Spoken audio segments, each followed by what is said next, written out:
Sorry. We're good? Yeah. Okay. So what I was saying is that I think I need to come to terms. It's been 4 days now. It will probably be 2 more weeks until anything gets resolved, because that's just how it works. And I need to come clean and admit it to myself. Okay. What? I have a zit right here on my lip. That's it? It's been growing for like a week now. You have a zit. That's a normal... That's not that weird. I know. Is this your first zit? Why is this such a No, shocker? it's upsetting because I feel, I'm not sure if this is normal, would love to know, that whenever I invest in acne skincare, it doesn't do anything. So those patches that will zap, quote unquote, zap zits, or those gels you can put on it, and I feel all I do is anger it and make it worse. So I just have to live with it for maybe a month. Yeah, and it takes a month for it to go away. I don't think that stuff works. I don't know. I've never used it. I don't even really wash my face. I know. I don't think most guys do. But I have a genuine belief that the more of that stuff you use, the worse your skin gets. I don't know if that's like conspiracy thinking. I don't know. Yeah, because like think about if you always wear like a knee brace, your knees are going to get weaker because they depend on the knee brace over time. They become less reliant on themselves and more reliant on the knee brace. Same thing with if you're always using like skincare products, your skin's just going to be like, oh, I don't need to take care of myself because this lady's giving me creams and ointments and all this stuff all the time. So it stops producing its own shit. But that's a theory. I don't know if it's real or not, but I never do anything to my face. And I don't really. You have beautiful skin. I get zits though. I go on right here. I know, but yours only lasts for about 2 days. And then they'll go away. I usually pop mine. Ugh. No, because then you can get scars. I don't get scars. You only get scars if you fucking like rip your skin off. But if you can pop it without it actually bleeding. That's true. Like when I see you do your skin stuff, you use your fucking nails and you like. Well, I have nails. Try to cut them off. You're not supposed to do that. No, I don't try to cut them off. I just use the pressure, but it's like a yeah, sharp but you're using pressure. sharp pressure. You're not supposed to do that. You're supposed to use your fingers and pinch with your fingers. So, anyways, I just wanted to be honest from where I'm coming today. I'm glad you're confronting your. Well, for the people listening, for the people despair? listening, they wouldn't know unless I told them. About your zit? Yeah. And I felt like they had a right to know. Well, we are recording this, so they might be. Well, yeah, but not everybody would. Not everyone. We'll zoom watches. in on it in post. Thanks, I appreciate we'll that. do a little edit. I appreciate that. We can put a mouth on it and it can sing a little song or something. Yeah, something like that. So is that what you wanted to talk about today? Your skincare routine? No, I just wanted to bring it up. It felt important. Felt like a nice, yeah. Doesn't even really look like a zit. Kind of looks like a skin mark or something. Like I know. a mole. Maybe you're getting a new mole. Don't. What? I don't want that. I like my face the way it is. I don't like change. We've gone over this, yeah. I hate it. I hate it. Okay. Yeah, okay. So I guess let's talk about Vancouver. Yeah, how was your show? Yeah, it was fun. To be honest, I was really scared going in because I've done a show in Vancouver, my old show. Someone picked it up and I went and presented it. And from my understanding, when someone buys your show, and when I say buy it means that they give you a presenting fee, like a flat rate, to come and do your show. Sometimes that includes travel, sometimes it doesn't. But they're paying you to do a performance because they are the ones like marketing it and doing all of the production stuff for the theater company to sell tickets. Yeah. And the first time I had that opportunity in Vancouver, I was like, great, this is exciting. I set up my show. I think 5 people showed up. Yeah. So and they just didn't market it. It was a really big bummer for me. Yeah. Because on one end, I thought, but that's not your fault, though. I got my money. But on the other end, I thought this kind of sucked because you want to always perform to more than 5 people. But yeah, but you got paid. I got paid. That's their fault. But anyways, my fear this time around was like, oh I really don't want that to happen again. Made me not feel that great. And it didn't. And it didn't. You got tons of people. I had tons of. I think it almost sold out. They got tons of people. It was. Yeah, it was pretty packed in there. Yeah. It was exciting. Probably around like 150 to. I think the theater sat 170. And I don't think they sold out, but there wasn't a lot of something like that. Yeah. leftover seats. Which That's pretty was really good, exciting. considering no one in Vancouver knows who you are. Nope. No offense, but no one does.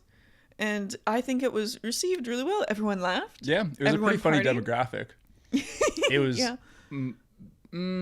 I don't want to say the vast majority was seniors, but it was a majority definitely of seniors. Yeah. There was definitely some young people there. Yeah, but I think at least most of the seniors in the front row, there was two old women on the right hand side, and I loved them. They were living for every single minute.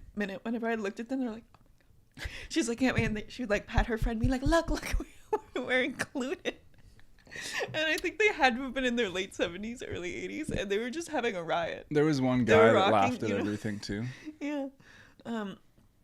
And I think it's the longest I've ever done a pre-show, because for Swan, I do a pre-show. It was 20 minutes. It was 20 minutes. On the recording, it was 20 Which minutes. is fucking nuts. Yeah. And 20 minutes also with like a slideshow going on behind it. I know, there's a slideshow. The slideshow kind of wrecked it. Did it? Well, because from like usually a video the point of the pre-show is to kind of like get them in the vibe of the, you know, and there's just like other shows on a slideshow going on behind you and QR codes and shit. It kind of took out the magic of the experience. But it was fine though. I think everyone enjoyed the pre-show. Yeah, I've never done it for that long before. I remember because then after the pre-show, the artistic director of the Vancouver Fringe had a speech just explaining the season and stuff like that. And I was a swan during all of that, and I could feel my body shake. I was like, fuck, that was a really long Your body pre-show. Shake? Yeah. Oh, just from crawling around for 20 minutes? From crawling around and just running around, and because it's hard for me to register how much time has passed. Yeah. But as soon as I stopped and I could feel like my body was freaking out, I got a little concerned. I was like, oh shit, that was a really long pre-show. It's been a while. It was a really long time, yeah. But there's a lot of papers. It was a lot of papers. I wonder if everyone filled out a paper. Not everyone had a pen, and I would say some people would backlash at me being like, well, I don't have a pen. There was like 7 or 8 pens for like 100 and whatever people, so yeah. I tried my best. No, it was good. I think it went really well. Make some people try to give me blank ones. I said, no, find a pen. But I just go like,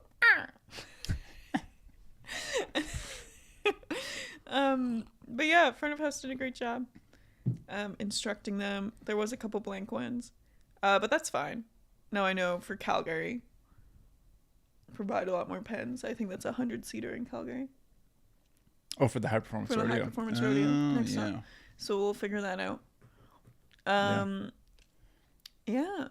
But the show went well. The 2 Brads we got, phenomenal. Both really great. One thing that was really nice, though, I was the dog dude? Yeah. Yeah. I was really concerned, but it makes sense also for the demographic, that everyone sitting in the front row were all seniors, and this stage was up quite, like, probably 5 stairs. No, 2. 2 stairs? Well, enough to make me... Like, I always get nervous when people have mobility issues to bring them up on stage because they get uncomfortable climbing stairs and things like that. That's a pretty easy staircase. I know, but it's something that I flag for audience participation because a lot of people who sit in handicapped seats, which were like all the seats, front row seats were advertised that way in this theater, and they were also filled with seniors. The thing that I just flagged was it's probably not smart to make them climb stairs and downstairs in a dimly lit place. Yeah, so then because of the longer pre-show, I was scouting all the eligible bachelors that I could kind of see in the second and third row, which I think I did a good job at. I picked the 2 people I picked. Oh my gosh, they were a riot. And how do you know how I picked them? Did I tell you this? Because they were both wearing red. No, were they? Yeah. Fun fact. Yeah. Oh, I didn't know that. That's fun. No, I do this game where I wink. I like wink at men and women, and if they wink back, I know that they'll probably want to play with me. Yeah, that's a good way to do it. But if they don't wink back or they'll look away immediately, I know that that's a bad person for audience participation. So that's usually during the pre-show how I discover who to give my water bottle to, who heroes could be, and who stars could be, are all the people who wink at me. That's good. Yeah, that's how I do that. It worked. It worked. Yeah, sold 2 hats. Sold 2 hats? Yeah, that's crazy. Do you know one thing? I always struggle with this. I think that was the wrong demographic for merch. Yeah, it was the wrong demographic, wrong setup, and also I didn't advertise it. I probably should have said it at the end of the show. Yeah.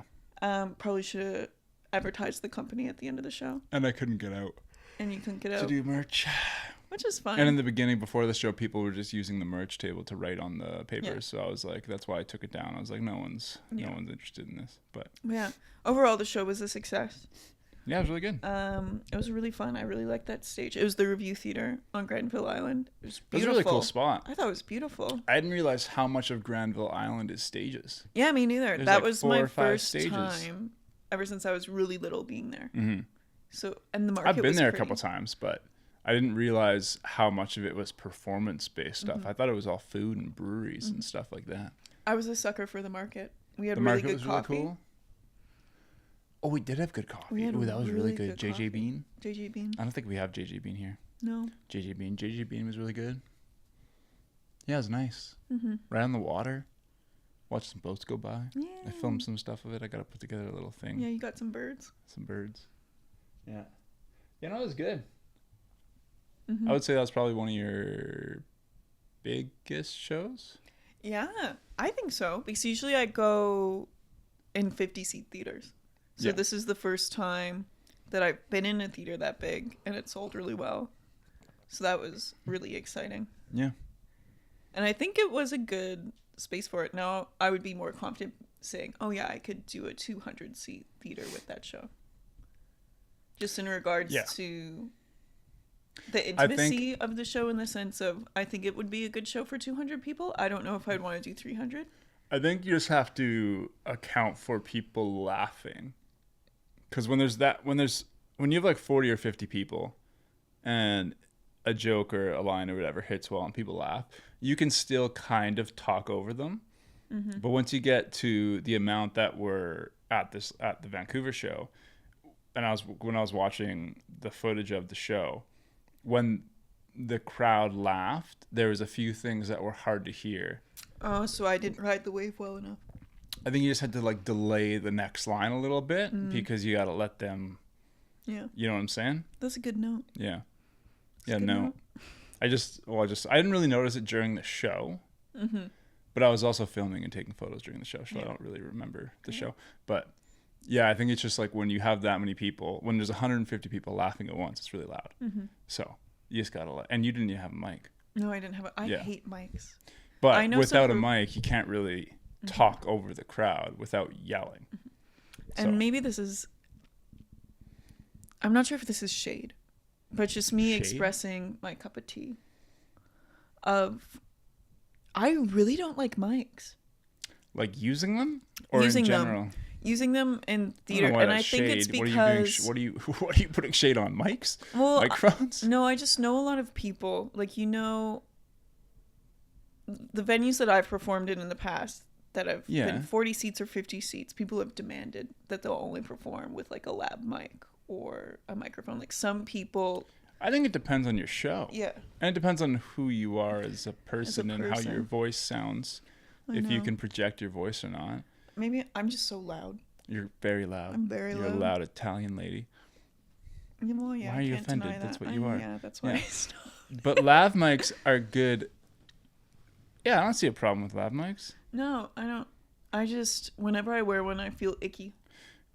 And maybe it's because... What do you mean you feel icky? Well, I don't like the feel of it around my ears and stuff. Oh, you feel physically icky? Yeah, I feel very aware of it. So it sounds like you just have like a what would you call that? Textile? A textile, yeah, like a problem with how things feel on your skin while you're And performing. I'm always scared that it's going to fall off. Yeah. In the costumes that I wear. Because there's not... Like, for example, my tutu, there's not a great place to clip it in there. But I bet if you did a 300-seater, you might not... I don't know if you would need one, but you would definitely probably want one. Because it's a lot of people. It's a big room. I know. Well, like, for example, Australia, that's going to be 500 seats. You'll probably need one. Yeah. Yeah. So you're going to have to get over your little...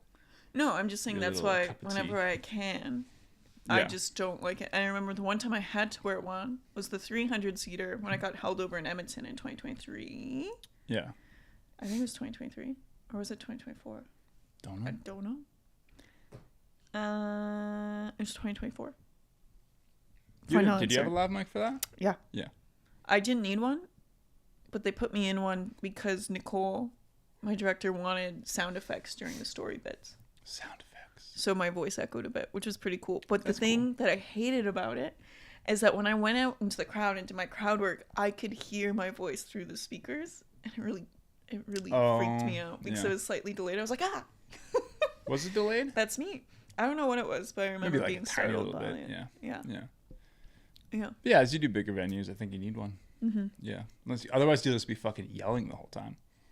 So people in the back can hear you. Yeah, that's true. Yeah. That's true. So the show happened, and then we went to visit your mom, Vancouver Island. And then... Do you want to What discuss happened? the incident? Yeah. The incident. The incident? Do you want me to tell like the whole story? I think you should. Like from the tummy ache? Yeah, start from the tummy ache. So I got a tummy ache the morning of your show. We went out for breakfast, and on the way back from breakfast, my stomach just started to hurt a little bit, and I was like, maybe that very good sandwich wherever we went. Oh yeah, We went to that cafe. Where was it called? I don't know, but it also served JJ Bean. Oh yeah, that was her first JJ Bean And experience. JJ was there. And JJ was there, and I wish I remember what it was called because that was a really good spot, and the guy was really cool. Anyways. Slice, bakery slice, home slice. I don't know. Something But we got a slice. sandwich. It was a really good sandwich. And then we started walking home. My stomach started to feel a little bit funny. And I was like, okay, the sandwich was probably like a little bit weird. Maybe like the meat was bad or something. Mm-hmm. And then it started to get worse throughout the day. And it was like a pain, more of a stomach ache. And then by the time your show happened, it was like to the point that it was like affecting me. Whereas like it hurt a little bit to like move and stuff. But then I kind of forgot about it throughout the show, blah, blah, blah. And then after the show, we get home. It's fine-ish, but it still hurts. It was like hard to sleep. And then by the time we got to the island the next day, we took the ferry and everything. It like hurt to move. Like I was like... And how come you didn't express this? Because we were like out and about. Like we were doing stuff. We were visiting my mom, and I was like, I'm fine. It's a fucking... I just got a bad... Probably have like food poisoning or something. It's like a bad stomach ache. And I wasn't like... And I knew we were going to do stuff for the day, and then we were going to go home. So I was like, oh, like when I get home, we'll be fine. So anyways, it did hurt though. Like it like hurt to move and stuff. And, and then we get home. I started to get really cold. For no reason, like even in front of the fireplace. Remember we were sitting in front of the fireplace, and I was freezing. Like I was really cold, which is weird because usually I'm hot. Usually I like run really hot. And then at like 2 a.m, I wake up, and we have a discussion about me wanting to go to the hospital. But I was like, I felt bad because it was 2 a.m. And I was like, I'm not gonna wake everyone up to go to the hospital for a fucking tummy ache, like. We're going to get to because I didn't want to get to the hospital. I didn't want to wake everyone up, go to the hospital, sit in emergency for fucking how long? 10 hours, go in and then be like, your stomach hurts, fucking take a Tylenol, go home. Because I've done that before. I've been to hospital. I fucking hate hospitals because that's usually what they do. So we have a little discussion, go back to bed. And I'm like, I could wait a couple hours. And then a couple hours later, I get up to go pee. And as I'm peeing, I fucking just like fall over. I just like pass out. Like, I'm assuming that it was like a blood pressure drop. Cause like I didn't like, it wasn't like, oh, so much pain and then like fall over. I just I remember hitting the floor with my knee. And that was the first time I fell. And the first time I fell like straight down, like over the toilet. So I like landed on my knee beside the toilet, and I was really out of it. Like my brain, like obviously wasn't working because I didn't really like think that was weird. I just like, oh, I fell, get up and like keep going. So like I was obviously very out of it because as I remember that fall and I remember getting up from that and not really like, and I was just like, oh, I'm just gonna go back to bed. Like I didn't like, my brain wasn't processing things properly. So I get up. I remember standing, and I remember like taking a step towards the door. And then I blacked out. I must have opened the door. I don't remember opening the door. So there was a period where like I was still functioning, but I don't remember.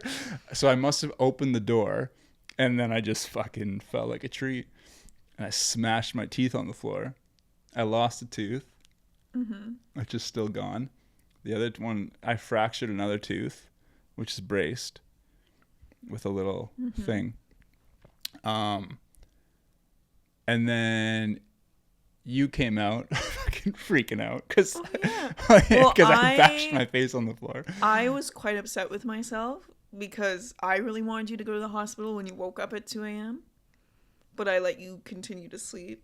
So that was my kind of thing. So I knew that. Oh, no, I decided to stay because I was like, I don't want to go in the middle of the fucking night.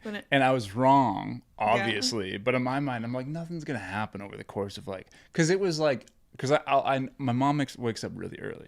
So my mom wakes up at like 6 o'clock. So I was like, it's like 2:30. She wakes up in 3.5 hours. I'll just wait a couple hours and then we'll go to the hospital. And I honestly don't know if I didn't get up to go to the bathroom, I probably wouldn't have had that blood pressure change and it probably would have been fine. But I got up to go to the bathroom. Yeah, so I smashed my face on the floor. I don't remember smashing my face on the floor woke me up from blacking out. So like I don't remember falling. Hitting the floor didn't hurt because I wasn't like aware when it happened. But I woke up and I was just like, I was just like dazed. I didn't know what happened, but I was on the floor. Yeah, and I literally put a fucking hole in the floor with my teeth. You did. There's like a, like, you know when you go to, I don't know if you used to do this, when you go to the dentist and you like bite down that thing and makes a mold of your teeth. There was like a mold. There was like a mold of my teeth in the floor. I think I was actually really lucky that I didn't hit anything else. Because you fell right next to a glass vase. Glass vase. If I was, I think I said this to you and Mom, if I took another step forward, I probably would have like hit my head on the wall, and I would have hit it on the wall as I was like, because I was going down the hallway, there was a wall in front of me, and I fell, and my head hit the floor probably like half a foot from the wall. So like if I would have taken another like half step, my head probably would have hit the wall at like the bottom, and I probably would have like broke my neck. But I didn't. It's all good. I just lost a tooth. So anyways, yeah, I'm just laying on the floor. I remember you coming out being like, he collapsed. And you were screaming. Of course. And then Mom came downstairs, and then I just laid there, and it was like, I was like, yeah, I felt high. I didn't feel like I had a concussion or anything. I was just like I was just dumb. And then you called the ambulance. And the ambulance came, took us to the hospital. But I like walked to the ambulance. Yeah, you did. Kind of like by myself. Well, were you helping me? I don't really remember. The paramedic was helping you. So one paramedic was helping you, and then I was talking to the other paramedic, giving all of your information. And because you fell. And I heard it, and I like ran out of bed because I knew something was wrong because you said you wanted to go to the hospital, but I couldn't convince you to go. So I was upset, and then I saw you on the ground. So my brain was just like, tell everyone in the house that Eddie has collapsed. So I did that, and I like yelled it, and then your mom came downstairs. I was like, great.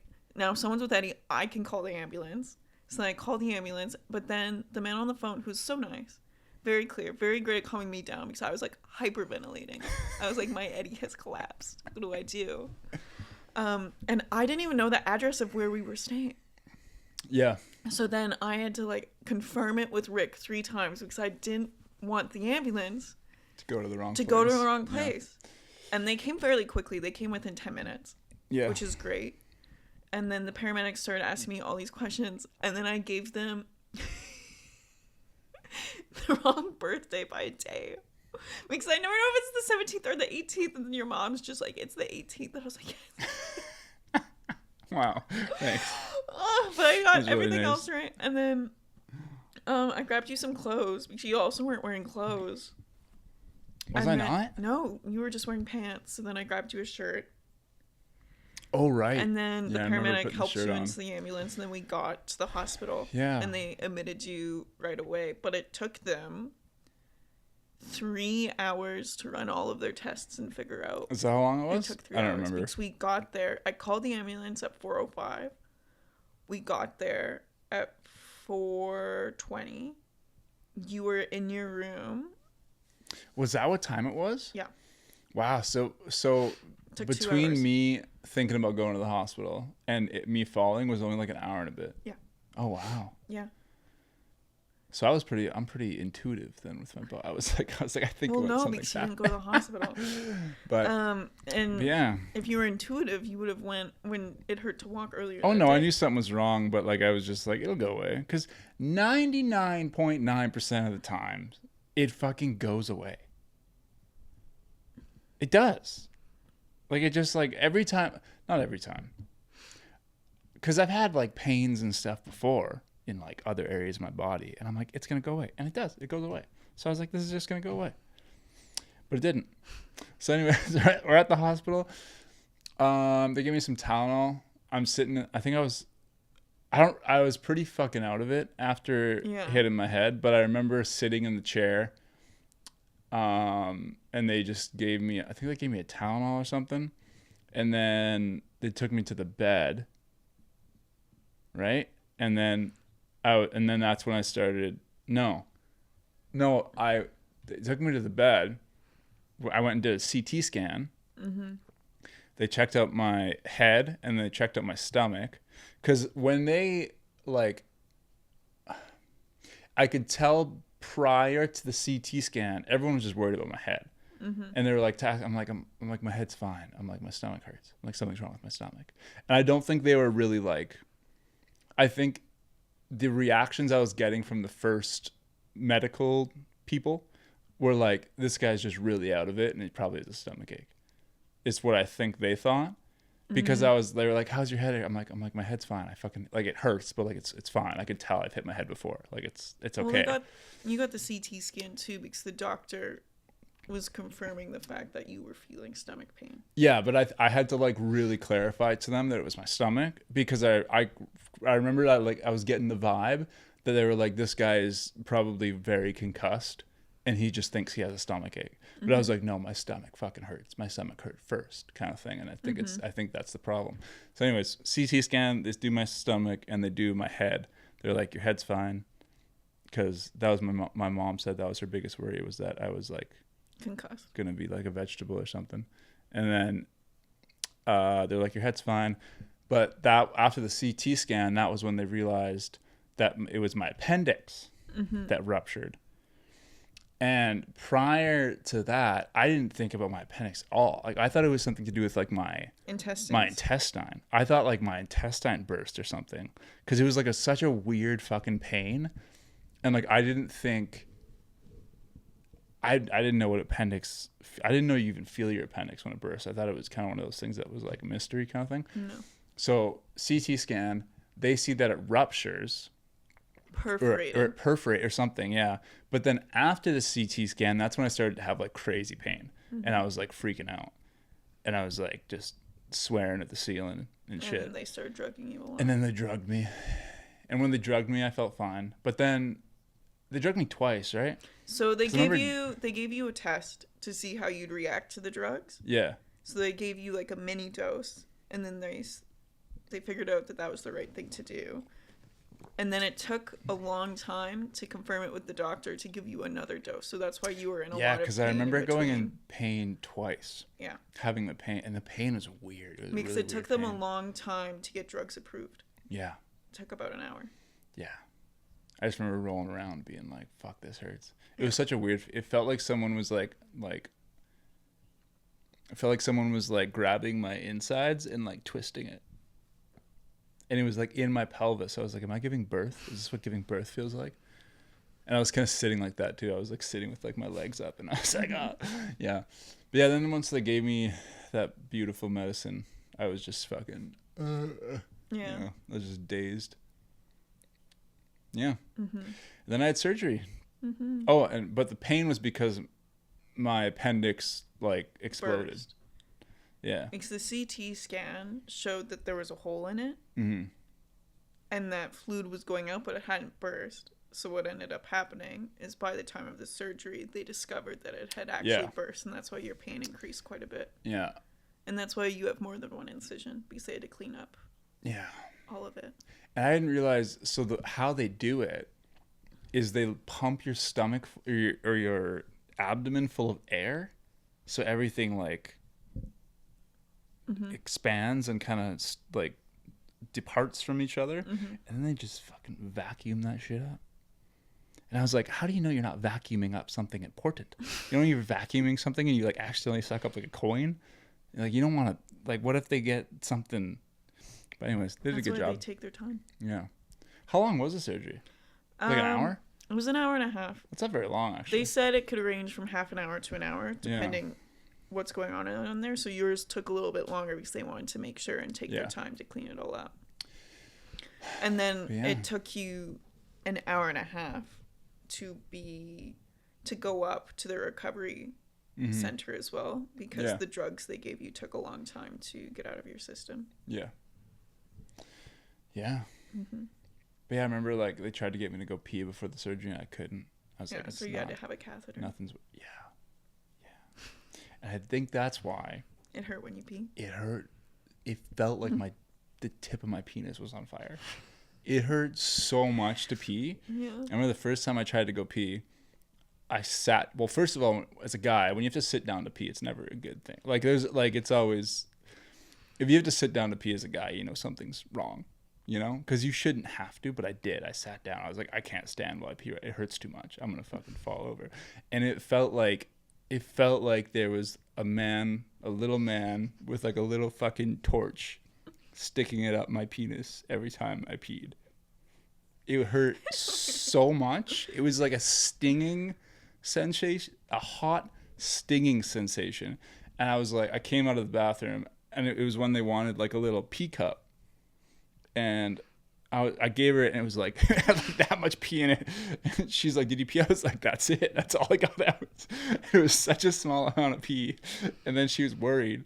Well, yeah, because then they had to do an ultrasound of your bladder, which showed... And there was so much more. When they do that, they just start throwing numbers at you. Like, she was just doing my bladder, and she's like, yeah, it's like a 750. I'm like, what the fuck does that mean? So a normal one, like a full one, is 500. I know, but like... But they didn't tell us that. But they didn't tell me that, so they're just throwing like numbers at me, like I'm supposed to know what bladder stats are. And then she said 1,000. If it reaches 1,000, that's when they like pump your bladder. Like they like get out everything because it's going to explode. And I was at 750 or something. And my stomach, like I was like, this like really hurts. But it hurts so bad to pee that I couldn't get it out. So then when I went pee the second time, it was like periodic. You know, it was like, it would be like, psh, psh.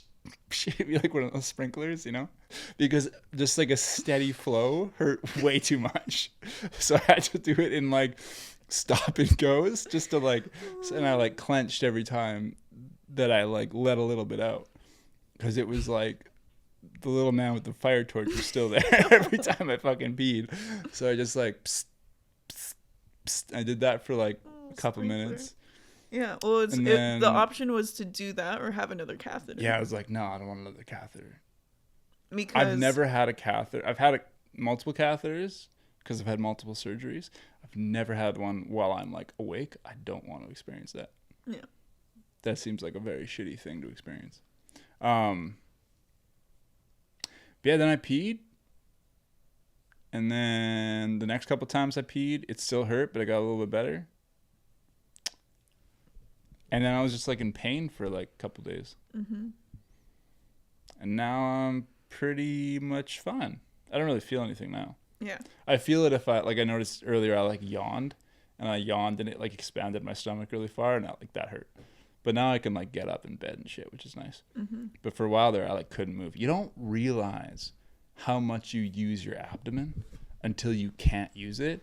And I was just like a fucking noodle. I couldn't do anything. I couldn't like moving my legs was hard, moving my arms was hard.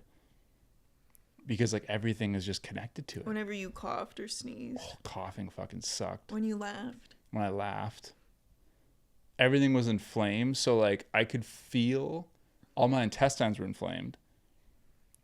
So I could feel like things moving around. Like I could feel when liquid moved around. I could feel when I drank anything, I could feel it go to my bladder. And it hurt like a bitch. Mm-hmm. Same thing with food, gas. Oh, it took you a while to eat food again too. Yeah, I had no appetite. I didn't want to eat anything. I lived off smoothies basically for like 3 days. Mm-hmm. Thank you for getting me smoothies. You're welcome. But yeah, it was wild. It was a wild experience. It was like less than 48 hours from the initial just little tummy ache to fucking face down on Rick's hardwood. Yeah. But I pulled through. Yeah. Fucking survived. Everyone was very worried about me. Mm-hmm. I think that's when I realized it was like somewhat serious, is when because I have a lot of medical people in my family, and they were all like a little concerned. Yeah. Because I've had when I hurt my knee and I had surgery, everyone was like, "Oh, hope you're okay," but like it's a knee, you know, it's like you're not gonna fucking die. But this one, everyone was like, "Are they like doing the right things?" And like, "Are you staying in the hospital long enough?" Patrick was helping us out. Yeah. Yeah, I had a group chat with all the nurses in my family, and they were making sure I was doing everything properly. And then they were giving me like hospital hacks of like how to, because I lost my room. They put me in like a little hallway nook, and they're like, yeah, if you like act up a little bit and say you're in more pain, they might put you back in there. Because they're like, you're probably in the hallway because you're one of the better situations. Yeah, that's of why the you were in floor. the hallway. And you were also the youngest one on the floor, and that's why they put you in the hallway.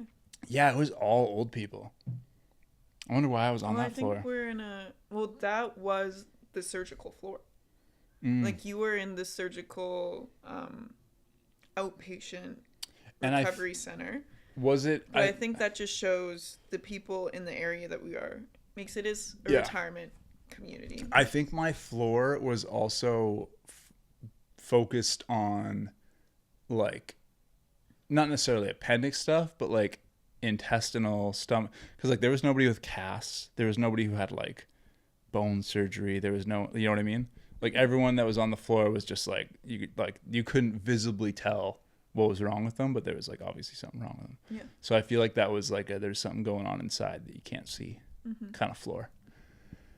But yeah, crazy. That was our weekend. Yeah, well that was last week. It was a full week. We got back on Monday at 1 a.m. Oh, here. Yeah, because I got out of the hospital after 3 days and then just did literally absolutely nothing. We watched Stranger Things. We watched most of Stranger Things over the course of like half a week, and then we flew home. And now we're home. And I'm glad we flew when we did, because when we did fly, that's when I was like starting to feel like normal again. That's good. Because even like 2 days prior, when we went to like that boat parade shit, and I like couldn't stand for like 10 minutes. Yeah, it's a weird feeling. And then now I'm lost all my muscles because I've just been sitting. My legs are super weak. Yeah, when I walked earlier, I went like up and down the stairs. Yeah. How did that feel? My legs were like shaking when I got back, and I was like, "That's not good." Yeah. Because I'm just a little weak bitch now. You were in a hospital bed for like 4 days. I know, it sucked. Yeah. It's just so boring. But I was really out of it for those 4 days too. You were. I think it was honestly probably for my sanity. It was probably better because when you left, like when you went home to like overnight, before bed, I just stared at the wall. And like I was just like, I didn't want to look at my phone. I didn't want to read anything. I didn't want to watch anything. I was just like, like I was so out of it. I probably had I don't know if I had a concussion. I don't feel like I have one. No, well, they tested you. Yeah.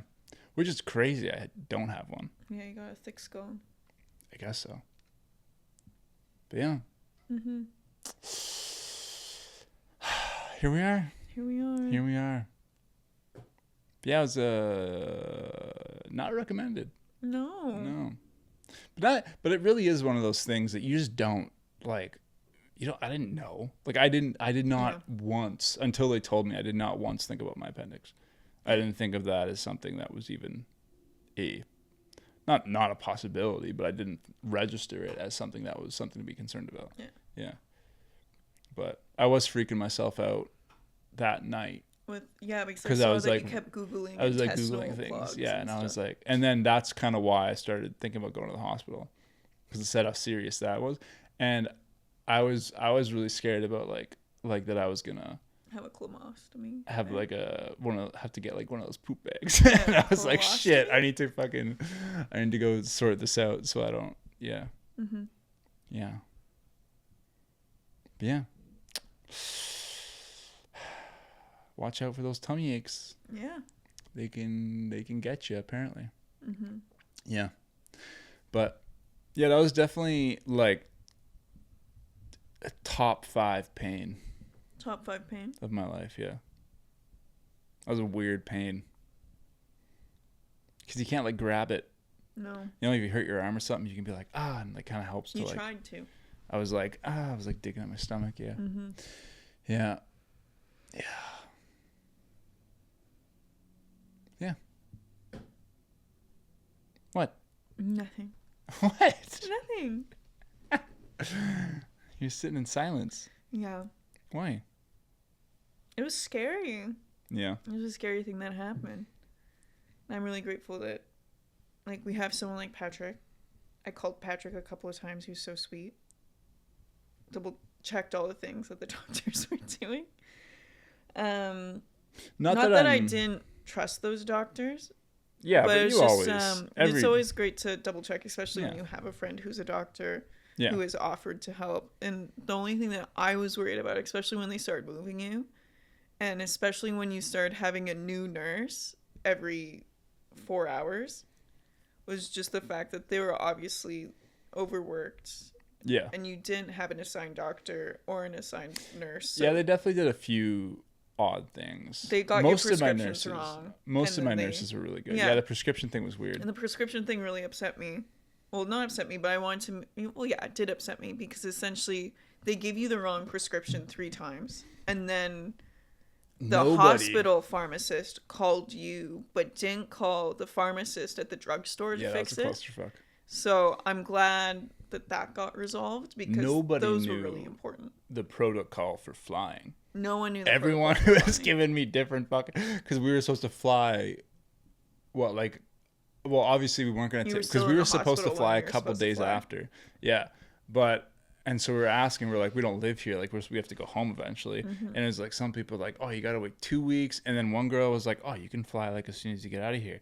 And then the doctor was like, don't make plans, and then another nurse was like, oh, it's going to take like 5 days, and blah blah blah. And then finally Gwen, the last nurse, she fucking laid down the law. Yeah, and was like, yeah, and said like, oh yeah, you're good, just like make sure you're comfortable and stuff. And I liked her because we had her for at least a day and a half. She was my most consistent nurse. And that one night nurse that you had, I forget her name, but 2 nights that I left you. The one night nurse. Oh, the first nurse? Yeah. Ricky, I think her name was. Yeah, she was really good too. She was really sweet. The younger nurses were a little weird. Well, the younger nurses are students. That's a student hospital. Yeah, because there was that one day that it was fucking because they wear different scrubs and it says student on them. So whenever we got information from them, it's not that I didn't trust them, but a lot of the times they gave you wrong information. And there was that one day where it was like show and tell or something. Yeah. And there was like I didn't see because of the curtains, but you could tell there was like there were 30 people in the hallway, and there was someone explaining what each room was. And I was like, oh, there must be like a school like going through here or something right now. And I was just waiting for them to like. The school is in the basement where the cafeteria is. I was waiting for them to like rip my curtains open and be like, this is an example of and use me as like a fucking animal. But yeah, but no, some of them are really good. The doctor was really good, which was nice. He like, and your surgeon was really good as well. The surgeon was really good. Do you remember meeting the surgeon? You were pretty out of it. It was an Asian guy, right? Yeah, and he then was Indian. He was really sweet. Because I think the only time I met him was right before the surgery, and I remember looking up at him. He's like, I'm your surgeon. I was like, because I was so out of it, because I was really high and shit. And your anesthesiologist was really nice. He was Asian. You might have. Maybe it was the he was anesthesiologist. And what I liked about him is that, well, another thing that was frustrating is that after they told us that we should leave the hospital during your surgery because they didn't have a waiting room. There was no waiting room in this hospital, so we left and we came back in an hour and a half, and then when we came back they said talk to admissions, but admissions had left for the day, so we had no way of finding where they put you because those people were just gone for the day. So then we went back up to the surgical floor, and your mom, Rick, and I were just walking around the hallways trying to find someone. Yelling my name. And then your anesthesiologist remembered us, and they're like, oh, are you Edward's family? And we're like, yeah. And he said he did great. He's just recovering right now. You can use this phone. Great. You do great. Use this phone, and they'll tell you where he's going to go. He said, thank you so much. He was a really sweet man. But your mom really appreciated that, too, the fact that he remembered us. You had a really sweet anesthesiologist. And you were special in the sense that what happened was on a Sunday. It was a Sunday night, and people, I guess, at this hospital, because it is a retirement community, they don't schedule surgeries Sunday like to Monday. That's just how this hospital works. So they had to call everyone in. Oh, really? For your surgery, because they schedule that time as their break. But since you were in emergency surgery, one thing that was happening was the doctor who was on call in the emergency room says, we're scheduling Eddie for surgery this morning as soon as we can, but everyone has to drive in. So we're essentially waiting for the team to drive in to work on him. So we want to say that it happens this morning, but if not, everyone can come in time because of traffic and stuff like that. It might be later in the afternoon. Oh, I didn't know that. So when we met the surgeon, he was in his normal clothes with his backpack on. He had just parked his car. He was like, hi, are you Edward's family? And he was so sweet. He's like, sorry, I just drove it. I didn't know that. Oh. But yeah, Thanks, and guys, that's for coming also in. why I think, I'm not sure if they would normally allow this, but when you were pretty drugged and out of it, since they didn't have a waiting room, they let us come up with you to the operating room. Yeah, and I remember everything was empty because they had no surgeries that day. I remember thinking that was kind of weird because I remember being in just like a big open room. Yeah. And like you guys were just standing off to the side. And that's when they tried to make you pee. And and I remember thinking I was just really high. Because I knew I was high. I was out of it, but I was like aware of what was going on.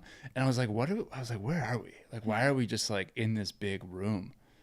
And my family's over there. I kind of thought I was dreaming. Thought I was passed out and I was dreaming. And I was like, this is a weird situation. Yeah. But I didn't realize that was the operating room. It felt like it was a lobby. So that essentially was the lobby for the operating room. So the area that you were in is usually filled with beds for the people to get rolled into whatever operating room there is, because I think they had 5 different operating rooms, so then they had enough room for 5 beds to prep to go into whatever operating room. But since you were the only surgery that day, because it was an emergency surgery, they let us stay there because there's no other beds. Sorry guys, I wrecked their day off.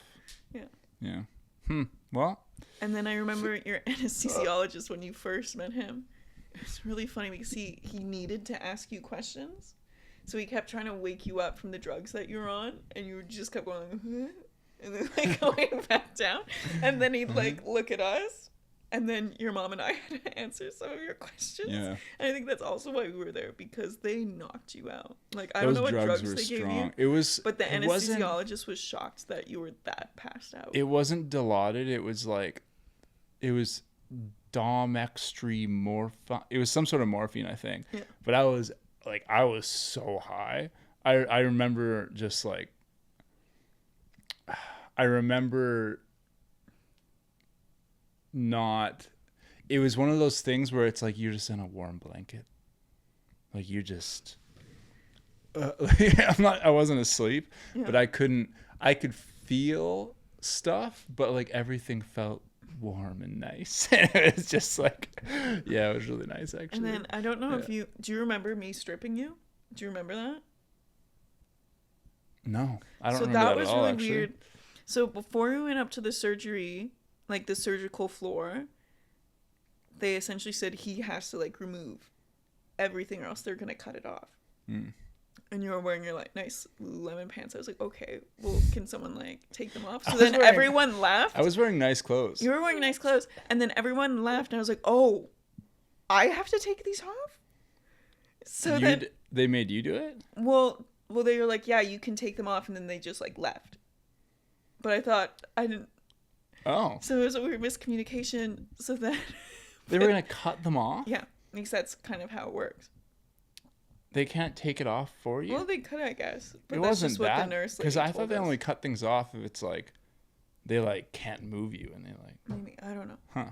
So then I had to like slightly wake you up because you were heavy. So I had you to like lift up your legs and like help me a bit. Yeah, because I was wearing my Lululemon pants. I was wearing my Lululemon pants and the Wrangler shirt. I would have been mad if they cut those. Yeah, that's why Yeah. So I underwear is whatever, but yeah. Oh yeah, and then the man grabbed my penis. before I tried to go pee, and I remember this is when we were in the operating room thing, and I was out of it, but I like knew what was going on. And this guy came over and he's like, you need to try to go pee, and I was like, I can't go pee right now.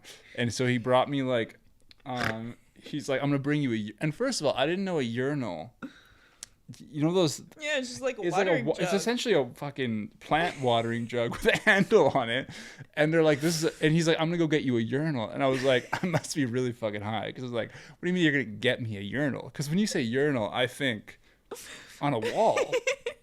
And then he brings this cup to me. I'm like, what the fuck is that?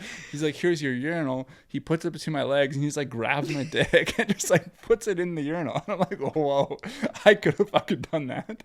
Like, you didn't need to, like, my arms are mobile. So anyways, and then he just like looks at me and I'm like, I don't know what you expect to fucking happen.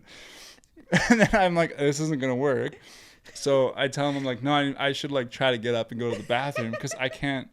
Like, it's I'm first of all, my stomach fucking hurts. I'm laying on my back. It's not instinctual to piss while you're laying on your back, so it felt weird to do that. So I was like, I'm just gonna try to go to the bathroom. I tried to go to the bathroom, it didn't work, and then that's when they put the catheter in me. And that's how I learned a urinal is essentially a water bottle with a handle on it that you just put between your legs. You just piss while you're laying down. And then they gave me one and after the operating room, they gave me one too. Yeah. And I was like, I'm not going to use that. I'm not using that. Like, I'm not going to piss in this fucking. And then what do you like hold like fucking shake it? Nurse, come grab my piss. Like, I just felt weird. Yeah. What if it fills up? And it was pretty big. It was pretty big. I don't know if I could fill that up. But because it was like the size of this. It was bigger than that. Maybe a little bit bigger, but it was like this with crazy. a handle, and it had like a hole the size of this jug. And he just like grabbed it and fucking yeah. And I remember I got worried because then I saw him take you to the washroom, and then he left. And I actually told him, I said, you can't leave him because the last time he went pee, he passed out. So then he like watched you go pee. Yeah, you were really concerned about me peeing. Well, because the last time you peed, you passed out. I didn't want you to pass out again and then do more damage. But we didn't know. I was conscious enough that I was like, I don't really want this guy in here while I'm taking a piss. I was definitely high, but I was in my own head enough that I was like, I don't really want this man helping me pee. I was like, I'll sit down and I'll do my best. And if it happens, it happens. But I didn't really want, what is he going to do? Like, massage my bladder? Like, fucking milk me to make me pee? Like, I didn't want him to, like, you know? I felt violated. But Oh, yeah. Yeah, I didn't actually. I knew he was just doing his job. Yeah, he was It was just just doing his odd because it was because I was like, if he would have asked me, I could have done it, but he just fucking did it, and I was like, okay, I guess, yeah. Yeah. Yeah. But yeah, the nurses you got were nice. The student nurses were nice, but didn't know a great deal. Yeah. And then the doctors you got were really nice. The surgeon. Yeah.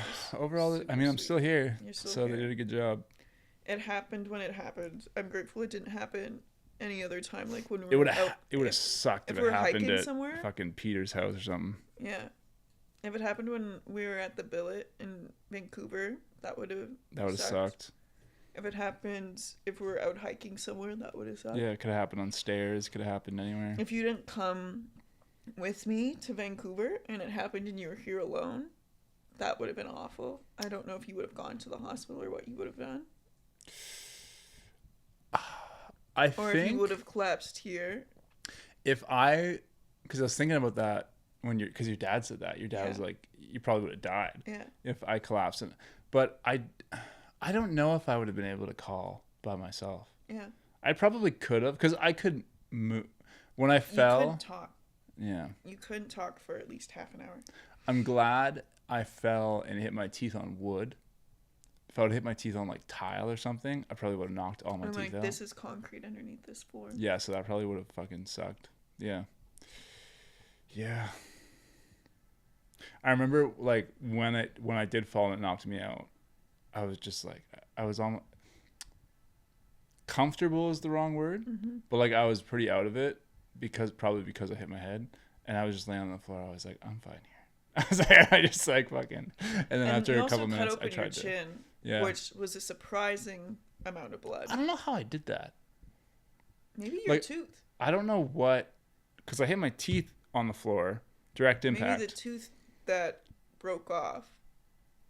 I don't know. I don't think so, because like unless I like fell, hit my chin, and then like went like that, and that's how my teeth hit the floor. Maybe that is what happened, because I am honestly very surprised how well my teeth held up on that fall.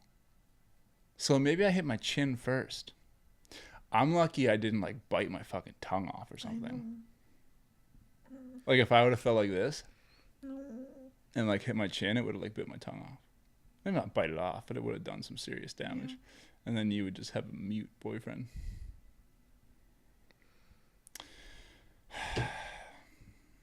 Crazy shit. How are we doing for time? Well, we got our fancy new camera, so it doesn't really matter now. Oh, yeah? Yeah. Okay. But we can wrap it up. It's been almost at an hour. Okay, should we end with our advent calendar? Sure, we can. Oh my gosh, Merry Christmas, everyone. Merry Christmas. Or Xmas or Merry Hanukkah. Christmas. Whatever. So Eddie and I wanted to do something fun this year, and we did homemade advent calendars. So. But now it's really only going to be like we missed a couple of days. Because we missed the first like 10 days of December. Yeah. And then we're leaving. So it's really only like a week of Advent. What does Advent mean? Advent? So that is a Christian Of course it is. Thing. And it's pretty much the 4 weeks or 3 weeks leading up to Christmas, and you essentially just celebrate Jesus in different ways. Do you know why Christmas is on December 25th? Do you know the actual reason? Jesus-wise or holiday-wise? Holiday-wise. Holiday-wise? No. It's pretty fucked up. Should we end it on a fucked up fun fact? No, sure. Why? So when is it the Pilgrims? I think it was Pilgrims. When Christians essentially colonized and in the area of the Pilgrims had, I think it was the solstice, and they had all their celebrations because the solstice is on December 25th, and they had another celebration, I forget exactly which one it was, on December 25th. So Christians made Christmas on December 25th, so it was easier to get pilgrims to drop their religion and come over to Christianity. And that's the whole reason December 25th is Christmas. That it was Christians' attempt to, and successful attempt to make pilgrims no longer believe in their religion and believe in Christianity because they're like, oh, it's the same day. All you got to do is believe in Jesus instead. Aw. And that's why Christmas, because Jesus was born in like fucking May or something. Yeah, Jesus is born in the summer. Yeah. But now he has candles every... I wonder if that's why Advent candles are a thing. If they were trying to do the same thing as Hanukkah. Because that's candles, right? I wonder if people... The arrival of a notable person, thing, or event is the meaning of Advent. So it doesn't really have anything to do with... So why does Advent have candles? And did they take that from Hanukkah? Which one's older? Like Advent candles or Hanukkah candles? I don't know what the candles are called. Christmas is on December 25th primarily because early Christians linked it to existing Roman winter solstice festivals like the birthday of Sol Invictus. On the same day, co-opting pagan, not pilgrim, pagan. Yeah, I thought co-opting pagan celebrations to spread Christianity, but also because calculations by early historians placed Jesus' conception on March 25th, making December 25th the logical birth date 9 months later. Okay, so it's a little bit of both. But yeah, pagan festival alignment. The date coincided with Roman celebrations like Saturnalia and the Feast of Sol Invictus, a solar deity allowing Christianity to absorb and Christianize popular traditions. God, white people are great. We did a lot of wild shit. Yeah. Is Christianity from white people? I don't know. I just assumed. We're We're really going down a rabbit hole here. Do you want to do our Advent calendar? Yeah, let's do our Advent calendars. I'm still curious about the candle thing, but maybe we'll talk about that next time. I do want to look into that more, though, because... Should we do the mic stands, or should we just... I'm interested in that. Let me kind of fucking, like... Okay, I'll just give you yours. Okay. Here, do you want me to hold your mic? I got it. Oh my god, it's another one of these. And a Ferrero Rocher. Pull it off. We obviously went to the same dollar store to do this. Okay, well, I only have one hand, so I can't believe you found one so small. 3, 2, 1. Aww. No, it's yours. It's your Advent calendar. The side that gets it is supposed to do the thing. Those do smell a lot. Yeah, they got like some sort of little explosive powder in them or something, probably to make the little pop. Stickers. You got stickers again. The shittiest stickers ever. They don't stick to anything. And a little crown. Oh yeah, and it comes with a little like joke. Here we go. What happened to the man who stole an Advent calendar? Oh, this is on point. I don't know. He got 25 days. That's a good one. They're like shitty fortune cookies. What stickers? Oh, yeah. They don't stick to anything. They don't stick to anything. And they're like folded, so they're fucked up. But I got a little penguin and a lollipop. They are different stickers, though. Ah, variety. All right, your turn. Okay. I'm going to eat my thing. All right, your thing? Let's see what I got. Oh! High chews and a little bonbon. Sorry, I think that was the same as the last one. It was the same as the last one. That's okay. Well, sorry. No, this is what happens. Sometimes Advent calendars are all the same. It's up to the creator. Yeah, I guess this is still better than an Advent calendar. Because you just got like one tiny little chocolate. Yeah. Oh, well, I'm glad you're not dead. That was very scary. Vancouver went well. We stayed longer than we thought. And it's the start of Christmas. Woo! Woo!